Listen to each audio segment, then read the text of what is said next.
Welcome to Face Up Damage. I'm your host Jason, and on the fourth episode, I will preview the Star Trek Attack Wing Wave 3 expansion, the I.R.W. GATH'THONG. And let's look at the first card in this preview, the Romulan Bird of Prey card for the I.R.W. GATH'THONG. Its stats, it's got 2 attack, 2 agility, 3 hull, and 2 shields. On its upgrade bar, it has 2 weapons slots and 2 crew slots. It's at a cost of 18.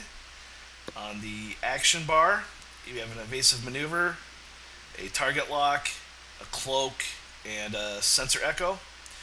And its ability is when initiating attack while cloaked, you may fire plasma torpedoes without needing a target lock.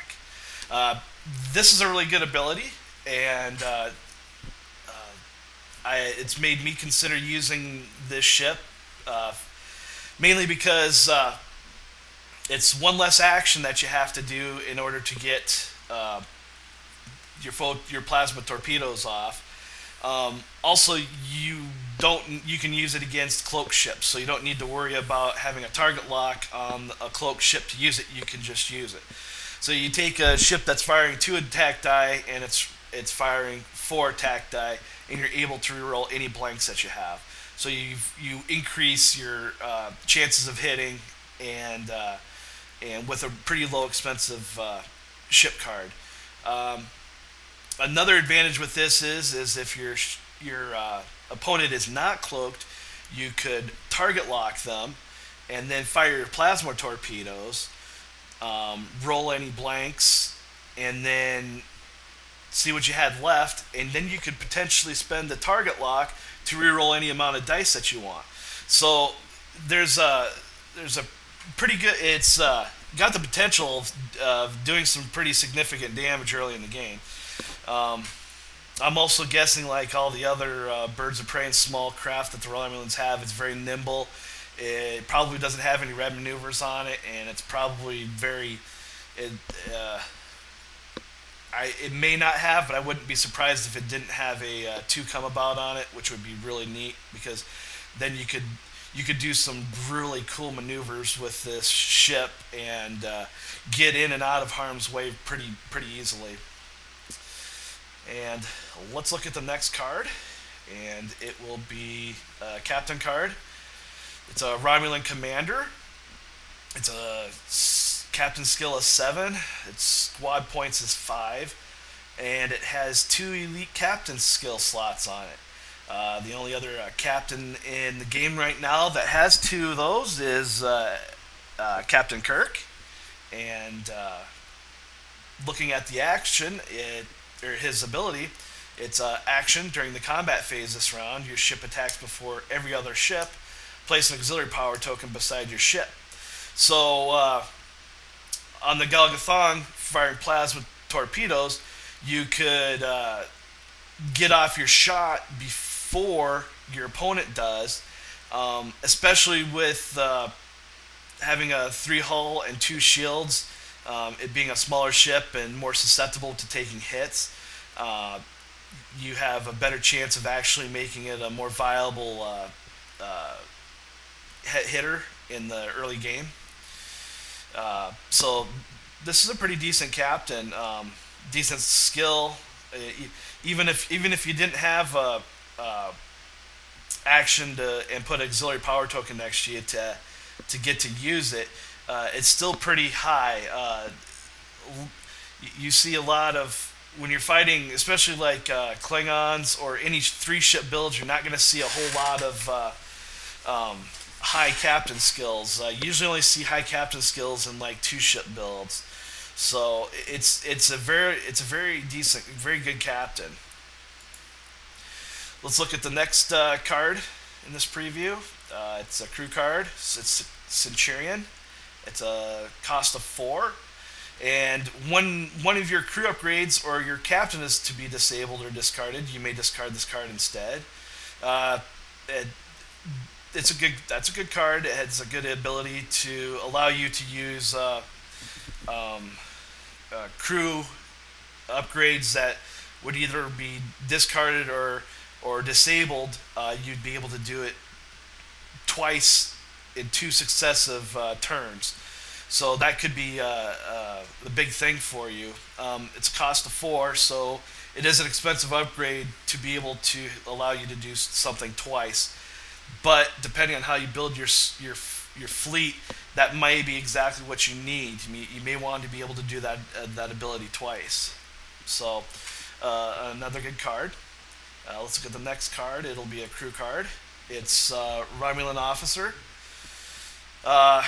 It's crew card, cost of 5. Its action is discard this card. If you initiate an attack while cloaked this round, add +2 attack die. You cannot roll any defense die this round. 2 attack die, that's big. Not rolling any defensive die. That's pretty big too. Especially if you've got this on the the Romulan Bird of Prey. It doesn't have a whole lot of hull and shields to begin with, so you may not want to put this on that ship. Or if you're essentially if you need the extra kind of dice to put someone else down, you may want to do this to take them out at the potential cost of losing your ship, which is sometimes it's better to take out a little ship if you're going to take out a bigger one of those. You just have to decide, you just have to weigh your options when you're playing. Let's look at the next card. It's a elite captain skill. It's called Decoy. It's a cost of 4. When defending, before any dice are rolled, you may discard this card and any one of your upgrade or tech upgrades to force your opponent to roll 3 less attack die this round. I'm kind of torn on this one because I like the card, but it's very expensive. I know I've said in previous videos that taking your opponent's ability to roll attack die on you is huge, and like 3 less attack die, that's what some ships only throw 3 attack die, so that you may negate their entire attack. Or you could possibly reduce the damage of a Klingon Alpha Strike on you by 3 attack die. The bad side of this is it's a 4 cost, so you're getting rid of 4 squad points plus another upgrade or tech. So you're looking at a minimum of 5 or 6 points that you're going to be discarding to take 3 attack die away from your opponent. So that's something you have to weigh back and forth when you're thinking about that. So I'm not saying it's a card that you don't want to use, but you really want to make sure that whatever strategy you're going with, this complements it. It might not be that big of a deal if you've already got a card that, or a weapon upgrade that's already disabled, and you're getting close to the end of the game or whatnot, and you're like, you know what, I'm just going to upgrade, I'm just going to toss this and the weapons upgrade because I'm going to have to spend actions to get that, and you may not have the opportunity to re-engage your weapons anyways, so it might be better to go ahead and sacrifice the weapons potentially that you might have later to take your opponent's ability away to make an attack on you. And the next card is another elite captain skill. It's called Double Back. It's a cost of 5, and its ability is after performing a sensor echo action, you may discard this card to immediately perform a 1 or 2 fullest turn maneuver. Again, this is another card. It's a high cost, but it's a huge reward kind of situation for you. This might put you within range of striking against your enemy and potentially putting him out for the game, or moving you out of range so that he can't take you out, and you position yourself to take him out instead in a later turn.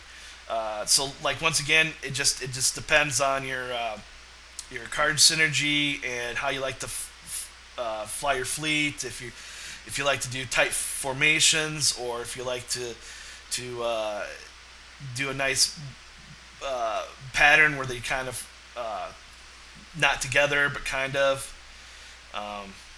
So let's look at the next card. It's a weapon upgrade, and it's the plasma torpedoes. This is kind of the card that you want to run on the GATH'THONG. If you're going to run that ship, you have to have this on there. There is no point in taking the named GATH'THONG if you're not going to put plasma torpedoes on it. Plasma torpedoes are 4 attack die at range 1 to 2.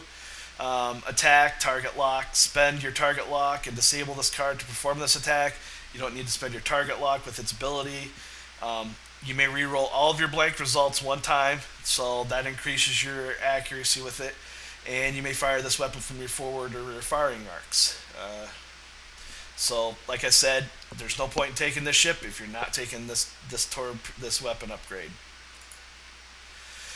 And let's look at the final card in this preview. It's a Nuclear Warhead.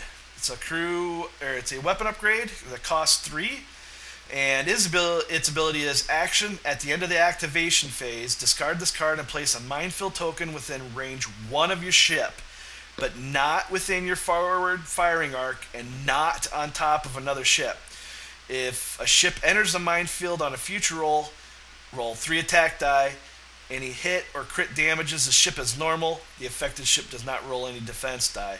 I think they had this worded like this because of the discussions that came about from antimatter mines. So the rulings they came up with, the antimatter mines, since it was, I think the wording on it was vague.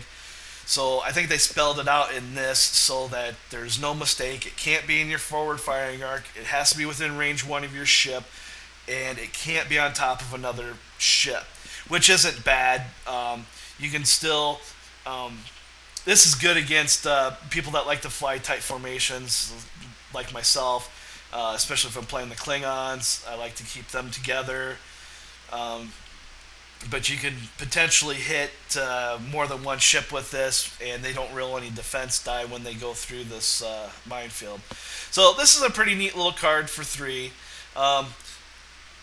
I don't think I'd put this on the GATH'THONG. You might want to, but if you're going to put 2 weapons on, you might want to consider 2 plasmas, because that would give you a chance to fire plasma torpedoes without having to worry about an action to re-engage them.